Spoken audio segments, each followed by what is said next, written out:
after sex with these two other men, she was feeling sick, and she got up and went to the bathroom, says she threw up, and Diddy came into the bathroom and said, "Are you okay?" And he said something to the effect of, "Well, you vomited, you're gonna feel better now." And she's like, "I'm really not feeling all that well." And he says, "Well, you gotta come on, because guy number 3 is waiting in the room." And she had to go back out and have yet another sexual encounter with this third person. Hey everyone, Charles here, and it was the 18th day in Diddy's trial, and Jane is the star on the 18th day because this is one of Diddy's ex-girlfriends who's testifying, and she's testifying under the pseudonym Jane. And probably the key moment in the trial today, this is a quote from the defendant: "Get on your job." And that, you actually heard Diddy's voice in court today. People who were in the court heard that. We're going to explain why that was such an important phrase for the jury to hear, and for the jury to hear that audio. So Jane was testifying as she started yesterday. Today she was, the prosecutors were questioning her about her lifestyle with Diddy. We heard her say several times that she was in love with him. This was someone that she viewed as her partner, and that she wanted to make him happy. In fact, they had what she referred to as a love contract. That they had a love contract they signed for 2 years.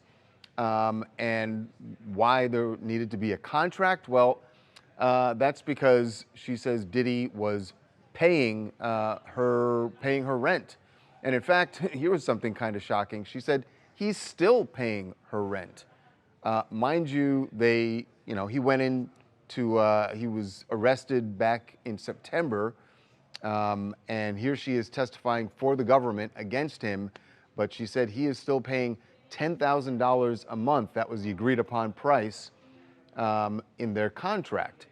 So she talks about when this contract started. They were in Turks and Caicos, and it was a trip that she thought was going to be just the two of them, a nice romantic trip. And she said, turns out that he had also arranged for, and this is her word, an entertainer, a sex worker or escort, to be flown to Turks and Caicos, and they ended up having what Cassie called freak-offs. Jane is referring to as hotel nights. And that went down, and said she was disappointed by that, but again, she wanted to make her man happy. So she talks about, now one of the things that, because she's talking a lot about these hotel nights and these sexual encounters, and she gets into, in some parts of the testimony today, very graphic detail about what was happening during these hotel nights with other men, multiple men in some instances. But one of the things she talks about is whether or not, what the prosecutors are trying to get to is whether or not she was forced into this.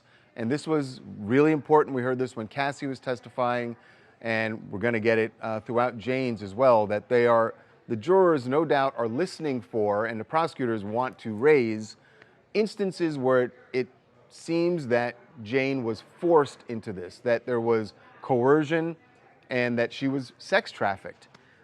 And she talks about condoms. She said that the first time it came up was during a night they were in Las Vegas, and that they had an entertainer come over, and she said it out loud, made it clear to Diddy that she wanted this entertainer to wear a condom.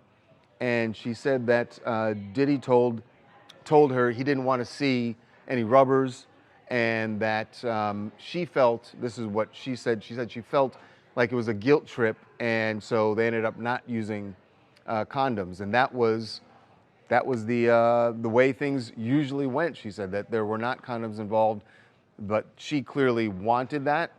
But at some point she didn't, just because, again, she said she wanted to make Diddy happy. The key part here is, did she ever say it to him? Now, she says during this Vegas trip she did say she wanted to use condoms, and that they ended up not using them.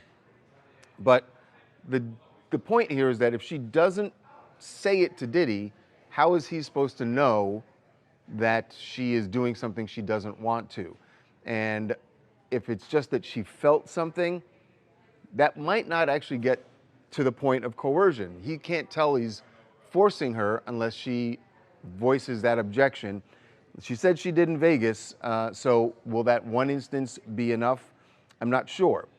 But as for these hotel nights, she talked about one, and this is one where, to me, it's certainly, if I'm on the jury, this definitely sounds like forcing her into something. She says they had a hotel night. She had sex with not one, but two other men. Diddy was there and involved in certain ways. But after sex with these two other men, she was feeling sick and she got up and went to the bathroom, says she threw up, and Diddy came into the bathroom and said, "Are you okay?" And he said something to the effect of, "Well, you vomited, you're gonna feel better now." And she's like, "I'm really not feeling all that well." And he says, "Well, you gotta come on, because guy number 3 is waiting in the room." And she had to go back out and have yet another sexual encounter with this third person. I mean, she's describing feeling sick to her stomach. She's saying it was probably because of drugs she was taking. She talked a lot about doing ecstasy before these things just to get in the mood, that she needed this to get in the mood. And she's throwing up in the bathroom, and his concern is, according to her testimony, his only concern is, we got another guy out there, let's go, get back on it. So, let's get to this on your job quote. And this was a voice message that was played in court. She's describing an argument that she's having with Diddy on the phone, and or they're communicating by phone, and she's saying, why are you doing things this way? They're having an argument, and she's admonishing Diddy for saying something about the father of her child. And during that argument, he leaves, and the prosecutors played this voice message in court. He leaves her a message that says, "I don't have time for this, baby girl. You need to get on your job." And the prosecutors asked Jane what she took that to mean. She said, "I took it to mean I need to go back to making him happy, keeping him happy with these hotel nights, with these sexual encounters, because he is paying my rent." That her job, she was getting this money, that he's paying for her rent, and what she had to do in return was do these sexual encounters with multiple other men. So does that rise to the level of coercion? We're told from our reporter in the courtroom that voice that when you heard Diddy saying that, he sounded annoyed, that he was annoyed that she was arguing with him about something that he clearly felt was nonsense, and what he wanted her to focus on was her job. That really does sound like coercion. And again, it doesn't have to be multiple instances of it. If they can make it clear to the jury that she felt like she was being forced into this, that gets the job done as far as that counts. Now, keep in mind that there was all day, this was just the prosecution questioning Jane. The defense has not gotten to cross-examine her yet.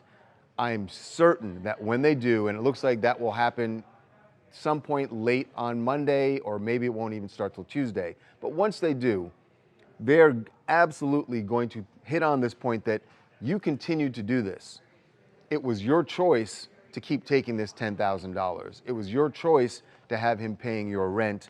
You could have left. She has not mentioned any instances of violence, which we had with Cassie. So you can make the argument with Cassie that she felt intimidated, that if she tried to leave, if she said no, that there would be some violence inflicted upon her. We have not heard that from Jane, and so I would imagine that the defense is going to hit on that. But again, that didn't happen today, so really all the jurors heard were her tales of being, as she's describing it, being forced to do all of these sexual encounters that she didn't want to. She said she loved Sean, that she wanted to make her partner happy, and that's what she was doing, and that's why she was doing it. Will the jury take it that way, or will they start to think, that she had a choice and could have left. You don't have, here's the big difference between Jane and Cassie. The jurors don't have this video in their minds, right? They don't have a hotel beating that's captured on camera. And so it is plausible, in the words of Bill Maher, that they are going to feel like she should have left.